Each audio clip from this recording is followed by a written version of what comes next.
রাজনীতিতে একটি প্রচলিত শব্দ হচ্ছে রাজনীতিতে শেষ বলে কোনো কথা নেই।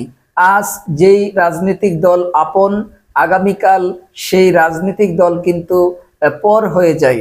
নির্বাচন যতই ঘনিয়ে আসছে, বিএনপি জামাতের মধ্যে দূরত্ব সৃষ্টি হচ্ছে। বিএনপি চাচ্ছে আলোচনার মাধ্যমে এই বিষয়গুলোকে জুলাই সনদের এই বিষয়গুলোকে সমাধান করে আনা।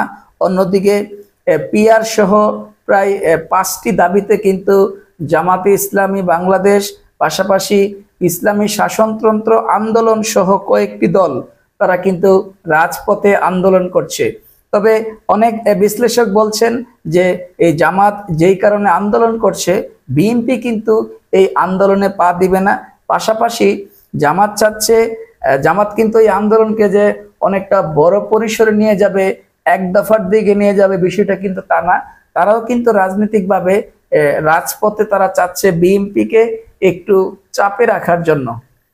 পাশাপাশি আমরা দেখেছি এক সময়ের সঙ্গী বিগত আওয়ামী লীগ সরকারের বিরুদ্ধে যাদের আন্দোলন সবচেয়ে বেশি বলিষ্ঠ ভূমিকা ছিল, ইসলামী শাসনতন্ত্র আন্দোলন বা চরমোনাই পীর, খেলাফতে মজলিস এবং হেফাজতে ইসলাম, এই দলগুলো কিন্তু তারা একসাথে বিগত 15 বছর বা 17 বছর এই সরকারের, আওয়ামী লীগ সরকারের বিরুদ্ধে আন্দোলনে ছিল।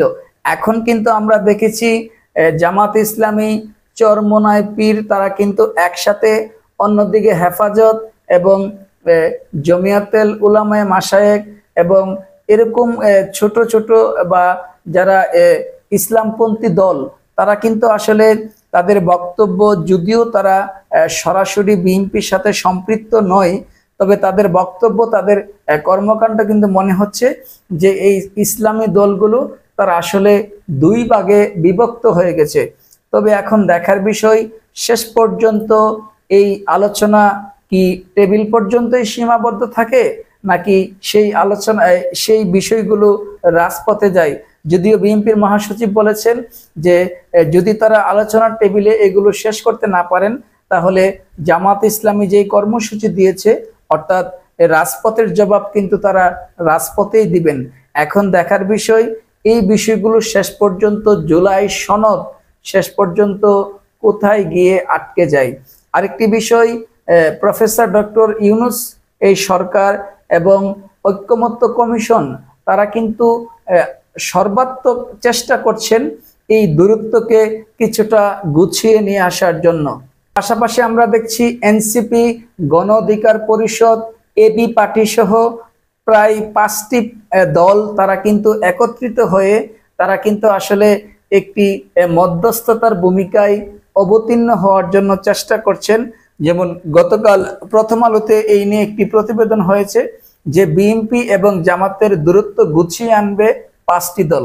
তবে আসলে যার যার অবস্থান থেকে এই কাজগুলো তারা করে যাচ্ছেন।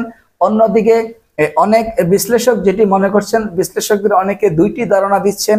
একটি হচ্ছে এই অচল অবস্থার কারণে শেষ পর্যন্ত নির্বাচন ফেব্রুয়ারিতে হয় কিনা, তাদের মধ্যে একটি সংশয় অথবা অচল অবস্থা রয়েছে। পাশাপাশি আরেকটি বিষয় কিন্তু তারা বলছেন যে এই যে রাজনৈতিক দলগুলোর মধ্যে অনৈক্য, একজন আরেকজনের বিরুদ্ধে যেরকম বক্তব্য দিচ্ছে, পিআর, জুলাই সনদ সহ বিভিন্ন ইস্যুতে, শেষ পর্যন্ত দেশের পরিস্থিতি অন্যদিকে মোড় নেয় কিনা সেটিও দেখার বিষয়।